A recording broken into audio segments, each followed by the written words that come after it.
நண்பர்கள் அனைவருக்கும் காலை மாலை மதிய வணக்கங்களை தெரிவித்துக் கொள்வது உங்கள் நண்பன் அருண். இன்றைக்கி நம்ம எதை பற்றி பார்க்க போகிறோம் அப்படின்னா ஆப்பிரிக்காவில் கண்டுபிடித்து இருக்கக்கூடிய புதிய வகை கொரோனா கிருமியை பற்றி தான் பார்க்க போகிறோம். இந்த கொரோனான்னு எந்த நேரத்தில் என் பேர் வச்சாங்கன்னு தெரில. மனுஷன் என்ன எவ்வளோ தான் பாடாப்படுத்த போகுதுன்னு தெரில. செம்ம கொலை காண்டில் இருக்க இந்த கொரோனா மேலே. அந்த கொரோனா மட்டும் கண்ணுக்கு தெரிஞ்சதுன்னா வச்சு நசுக்கி கொண்டுடலாம். அந்த அளவுக்கு வெறி இருக்குது கொரோனா மேலே. எனக்கு மட்டும் கிடையாது, எல்லாருக்கும் அந்த வெறி தான் இருக்குது. பட் வேறு வழி இல்லை. இது மாதிரிலாம் நடக்கும்னு ஒரு 5 வருஷத்துக்கு 10 வருஷத்துக்கு முன்னாடி சொல்லியிருந்தால் யாருமே நம்பியிருக்க மாட்டாங்க. சரி, இப்போ தான் அதிலேருந்து மீண்டு வரலாம் அப்படின்னு பார்த்தா திருப்பியும் இந்த கொரோனா புதிய வகையை கண்டுபிடிச்சிருக்கதா சொல்கிறாங்க. தென்னாப்பிரிக்காவில் அதை கண்டுபிடிச்சிருக்காங்க. அதுக்கு பேர் ஒமேக்ரான்னு வச்சுருக்காங்க. பேர் மட்டும் எங்கேருந்து தான் கண்டுபிடிக்கிறாங்கன்னு தெரில.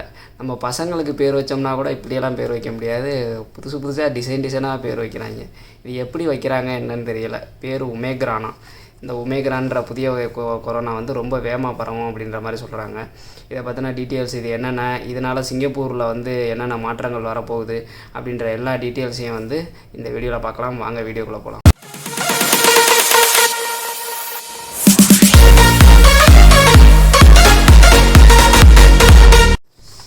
ஒமேக்ரான் இந்த புதிய வகை கொரோனா கிருமியை தென்னாப்பிரிக்காவில் கண்டுபிடிச்சிருக்காங்க. அதோட பேர் ஒமேக்ரான்.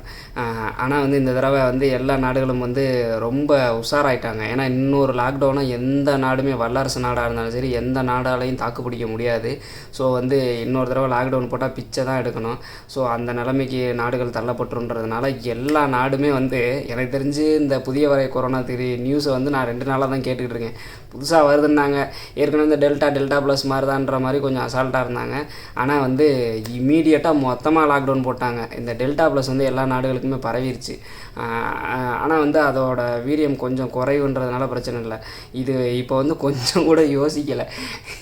எல்லா நாடுக்கும் சகட்டு மாரிக்கு லாக்டவுன் போட்டாங்க. அவங்க தென்னாப்பிரிக்காவோட பிரசிடெண்ட்டு கதறாரு, ஏயா இப்போதாயா கொரோனா கண்டுபிடிச்சிருக்குன்னு சொன்னால் அதுக்குள்ளார இப்படி இழுத்து மூடிட்டியலையா அப்படின்ற மாதிரி அவர் ரொம்ப வருத்தப்படுறாரு. ஆனால் மற்ற நாடெலாம் பேசாமல் ஏரியா இன்னொரு தடவைலாம் லாக்டவுனை தாக்கு பிடிக்க முடியாது.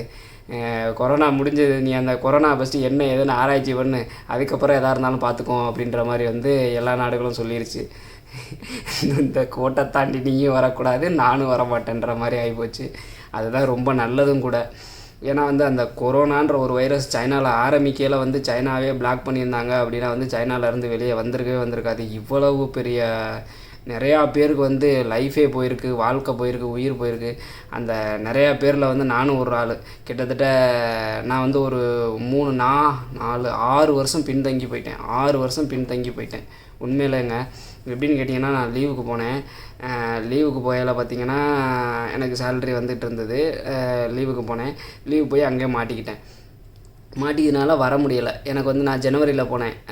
எனக்கு 7வது மாதம் ரினியூவல். ஸோ நான் ரினியூவலுக்கு இங்கே இல்லை அப்படின்றதுனால என் பர்மிட்டை கேன்சல் பண்ணிட்டாங்க. சப்போஸ் நான் ரினியூவலுக்கு இருந்திருந்தேன்னா என் சம்பளம் ஏறி இருக்கும். ஸோ ஓகேவா, திருப்பி 1 வருஷம் ஊரில் இருந்துட்டேன். திருப்பி வரையில் நான் முன்னாடி வாங்கின என்ன சம்பளமோ அந்த சம்பளத்துலேயே தான் வந்தேன். ஸோ எனக்கு கிட்டத்தட்ட எத்தனை வருஷம் இப்போ ஒரு வருஷம் ஊரில் வேலை இல்லாமல் போச்சு. இங்கே இருந்திருந்தேன்னா படுத்துக்கிட்டே சம்பளம் கொடுத்துருப்பாங்க, அதுவும் போச்சு. அந்த பழைய சம்பளத்துக்கே திருப்பி வந்தனால திருப்பி நான் 1 வருஷம் 2 வருஷம் ஊரில் இருந்துட்டேன். 1 வருஷமா 1.5 வருஷம் ஊரில் இருந்துட்டேன். இந்த ஊரில் இருக்கலை, அந்த சம்பளம் போச்சுல்ல, அது 1 வருஷம் சம்பளம் போச்சு. அது சம்பளம் ஏற்றிருந்தால் அந்த சம்பளமும் வந்திருக்கும், அதுவும் போயிடுச்சு. ப்ளஸ் இப்போ அதே சம்பளத்துக்கு வந்ததுனால நான் 2 வருஷம் பர்மிட் அப்படின்றதுனால 2 வருஷமும் அதே சம்பளத்துக்கு வேலை பார்க்குற மாதிரி ஆகிப்போச்சு. கிட்டத்தட்ட ஒரு 4 வருஷம் சொல்லலாம். 4 வருஷம் நான் பின்தங்கி போயிட்டேன். இது கூட பரவாயில்ல. எத்தனையோ பேருக்கு உயிர் போயிருக்கு, வாழ்க்கை போயிருக்கு. நிறையா பேர் சிங்கப்பூர் வரதுக்கு பணத்தை கட்டிட்டு இது மாதிரி அவ்வளவு பிரச்சனைகளை ஃபேஸ் பண்ணாங்க. அந்த லாக்டவுன் மட்டும் சைனாவில் இப்போ அந்த கொரோனா புதிய வகை அந்த ஒமேக்ரான் கிருமி கண்டுபிடிச்சோன்னு லாக்டவுன் போட்ட மாதிரி போட்டிருந்தாங்க அப்படின்னா இந்த பிரச்சனைகளே கிடையாது. சூப்பராக எல்லாத்தையும் சமாளிச்சிருக்கலாம். ஏன்டா உங்க கதையை சொல்லிகிட்டு இருக்க, விஷயத்துக்கு வாடான்றது நீங்கள் சொல்கிறது புரியுது. ஒமேக்ரான் கிருமியினால் சிங்கப்பூரில் எதுவும் மாற்றம் ஏற்படுமா அப்படின்னு கேட்டிங்கன்னா, இப்போதைக்கு சிங்கப்பூர் அரசாங்கம் என்ன சொல்லியிருக்காங்க அப்படின்னா, சிங்கப்பூரில் வந்து அந்த கிருமி கிடையாது அப்படின்ற மாதிரி சொல்லிட்டாங்க. இவங்களும் தடை பண்ணிட்டாங்க, தென்னாப்பிரிக்காவிலேருந்து எந்த பயணிகளும் இங்கே வரக்கூடாது போகக்கூடாதுன்ற மாதிரி தடை பண்ணிட்டாங்க. இந்த ட்ராவல் ஹிஸ்ட்ரி கேட்பாங்க பார்த்தீங்களா, அதில் வந்து நீங்கள் இதுக்கு முன்னாடி தென்னாப்பிரிக்கா போயிட்டு வந்திருந்தீங்க அப்படின்னா உங்களுக்கு வந்து உங்களை அலோவ் பண்ணவே மாட்டாங்க. சிங்கப்பூர் சிட்டிசனாக இருந்தால் கடுமையான நடவடிக்கை, அதாவது 14 நாள் வரைக்கும் குவாரண்டைனு அந்த மாதிரி ரொம்ப ஸ்ட்ரிக்டாக ஃபாலோ பண்ணுவாங்க அப்படின்ற மாதிரி சொல்லியிருக்காங்க. இப்போதைக்கு இதுதான் சொல்லியிருக்காங்க. உலக சுகாதார நிறுவனம் என்ன சொல்லியிருக்கு அப்படின்னா, இப்போ தான் வந்து அந்த கொரோனா கிருமி ஆராய்ச்சி பண்ணிக்கிட்டு இருக்காங்க, ஆனால் அது ஈஸியாக பரவக்கூடியதுன்னு சொல்லிட்டாங்க. இப்போ தான் ஆராய்ச்சி பண்ணிக்கிட்டு இருக்கோம், நம்ம தடுப்பு மருந்துகள் எந்த அளவுக்கு அதுக்கு வந்து பலன் தருது, எந்த அளவுக்கு அதை வந்து எதிர்க்குது அப்படின்றத வந்து ஆராய்ச்சி பண்ணிக்கிட்டு இருக்கதா சொல்லியிருக்காங்க. அதை ஆராய்ச்சி பண்ணி முடிக்கவே 2-3 வாரம் ஆகும் அப்படின்ற மாதிரி சொல்லிட்டாங்க. ஆனால் இப்போதைக்கு நல்ல நியூஸ் என்ன அப்படின்னா, தென்னாப்பிரிக்கா வந்து எல்லாருமே நிப்பாட்டிட்டாங்க. ஸோ வந்து இங்கே யாரும் வரவும் முடியாது, போகவும் முடியாது. ஸோ வந்து வைரஸ் பரவுவதற்கு வாய்ப்புகள் குறைவாக இருக்குது.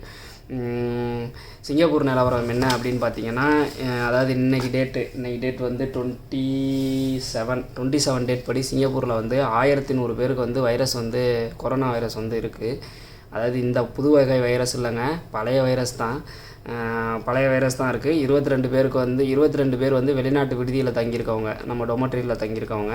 3 பேர் வந்து இறந்துருக்காங்க. ஓகேங்களா, அதாவது 27 சொல்கிறாங்க. அப்போ 26 கேஸை தான் 27 சொல்லுவாங்க. ஓகேங்களா, இது வரைக்கும் சிங்கப்பூரில் 684 பேர் இறந்துருக்காங்க. ஓரளவுக்கு வந்து எல்லாருமே நல்லா ஊசி போட்டதுனால எந்த பிரச்சனைகளும் கிடையாது. இப்போதைக்கு என்னோடய மைண்ட் வாஷெல்லாம் என்னென்னு கேட்டிங்கன்னா, இப்போ தான் வந்து கொஞ்சம் ஒர்க்கர்ஸ்லாம் வெளியே விட போகிறத மாதிரி சொல்லிகிட்டு இருக்காங்க. அந்த வீடியோ வந்து இன்றைக்கி ஈவினிங் வருது. புதுசாக ரூல்ஸ்லாம் போட்டிருக்காங்க, இனிமேல் அடிக்கடி வெளியே போகலான்ற மாதிரிலாம் சொல்லியிருக்காங்க.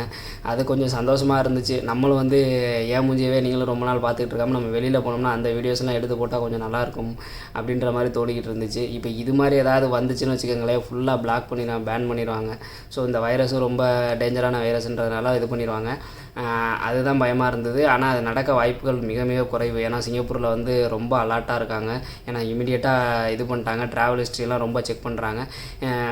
இப்போ இதனால் என்ன ஆகும் அப்படின்னா, இந்தியாவிலேருந்து வர்றவங்களோட ட்ராவல் ஹிஸ்ட்ரியும் செக் பண்ணுவாங்க. வேறு நீங்கள் அந்த ஆப்பிரிக்கா கண்ட்ரிக்கு எதுவும் போயிட்டு வந்திருக்கீங்களா அப்படின்ற மாதிரி ஹிஸ்ட்ரியும் செக் பண்ணுவாங்க. கொஞ்சம் டைட்டாக செக் பண்ணுவாங்க, மற்றபடி வேறு எதுவும் கிடையாது. அது ரொம்ப நல்லது தான் கூட. செக் பண்ணி நமக்கு எந்த பிரச்சனையும் இல்லைன்னு தெரிஞ்சு வர்றது நல்லது தான் பாருங்களேன். ஏன்னா இப்போ நீங்கள்லாம் பணம் கட்டிட்டு இங்கே வருவீங்க, இங்கே வந்தோன்னே லாக்டவுனு அப்படிலாம் போட்டாங்க அப்படின்னா வந்து சம்பாதிக்கவும் முடியாதுல்ல. ஸோ வந்து இது நல்ல விஷயந்தான். ஓகேங்களா, இன்னொரு நல்ல விஷயம் என்ன அப்படின்னு பார்த்தா, இந்தியாவில் வந்து தடுப்பு மருந்து வந்து கோவேக்சின் தடுப்பு மருந்து வந்து திருப்பி ஏற்றுமதி பண்ணுறதுக்காக வந்து திருப்பி ஓப்பன் பண்ணியிருக்காங்க. கடந்த ஏப்ரல் மாதத்துலேருந்து இந்தியாவிலே பயங்கர தட்டுப்பாடு இருந்தது மருந்துக்கு, அதனால் வந்து ஸ்டாப் பண்ணி வச்சுருந்தாங்க. இப்போ வந்து எல்லா நாடுகளுக்கும் ஏற்றுமதி பண்ணலாம் அப்படின்ற மாதிரி சொல்லியிருக்காங்க. Serum institute of technology in India உலகத்திலே வந்து இந்த வேக்சின் தயாரிக்கிறதுல வந்து ஒரு டாப் மோஸ்ட் கம்பெனியில் வந்து சீரம் இன்ஸ்டியூட்டும் இந்தியாவும் இருக்குது அப்படின்றது மிக பெருமைப்பட வேண்டிய விஷயம். இப்போ அதிகமான அளவில் வந்து இனிமேல் நாங்கள் ஏற்றுமதி பண்ண ஆரம்பிக்கிறோம் அப்படின்ற மாதிரி சொல்லியிருக்காங்க. ஸோ உலகம் பூராவுமே வந்து நம்ம வந்து இந்தியாவில் மட்டும் சிங்கப்பூரில் மட்டும் ஊசி போட்டால் பத்தாது, உலகம் பூராவும் ஊசி போட்டால் தான் வந்து கொரோனாவை தடுக்க முடியும் அப்படின்ற மாதிரி ஜோ பைடன் சொல்லியிருக்காரு. அமெரிக்கா பிரசிடெண்ட் வந்து சொல்லியிருக்காரு. அது உண்மை தான் கூட. ஏன்னா வந்து இப்போ தென்னாப்பிரிக்காவிலேருந்து சரியாக ஊசி போடலை அப்படின்னா அவங்க இங்கே வர்றதுனால நமக்கும் அந்த வைரஸ் பரவுது. ஸோ அவங்க ஊசி போட்டிருந்தானே அவங்களுக்கு வராது, அவங்க இங்கே வர்றதுனால நமக்கும் அது வராது. இனிமேல் லாக்டவுனுன்றது வந்து கடவுள் அருளால், அல்லாஹ் அருளால், இயேசு அருளால், முருகன் அருளால் வரவே கூடாது அப்படின்றத வந்து எல்லாருமே வேண்டிக்கணும். இதில் எந்த மாற்றம் இப்போ வரப்போகிறதுல எந்த மாற்றமும் கிடையாது. நீங்கள் தாராளமாக வரலாம். நீங்கள் வீட்டிலெல்லாம் அப்ளை பண்ணுறீங்க அப்படின்னா உங்கள் ட்ராவல் ஹிஸ்ட்ரி அந்த இதெல்லாம் கேட்பாங்க. அவங்க கேட்குறத ஃபுல் பண்ணி கொடுத்தீங்கன்னாவே போதும், அவ்வளோதான். வேறு எந்த பிரச்சனையும் வர வாய்ப்புகள் இல்லை. ஸோ நீங்கள் தைரியமாக வந்து சிங்கப்பூருக்குள்ளார வரலாம். அப்படி ஏதாவது வந்து மாற்றங்கள் வந்தது அப்படின்னா நான் உடனே வந்து நான் வீடியோ போடுறேன். வீடியோ பாருங்கள், சப்ஸ்கிரைப் பண்ணி வச்சுக்கோங்க, பெல் ஐக்கானை கிளிக் பண்ணி வச்சுக்கோங்க. அப்போ தான் வந்து நம்ம வீடியோ வந்து உடனே வந்து உங்களால் பார்க்க முடியும். பார்த்துட்டு இதில் ஏதாவது சந்தேகம் இருந்தது அப்படின்னா வந்து நீங்கள் கமெண்ட் செக்ஷனில் கேளுங்க. ஓகேங்களா, மீண்டும் ஒரு வீடியோவில் சந்திக்கும் வரை உங்களிடமிருந்து விடைபெறுவது உங்கள் நண்பன் அருண். பாய்.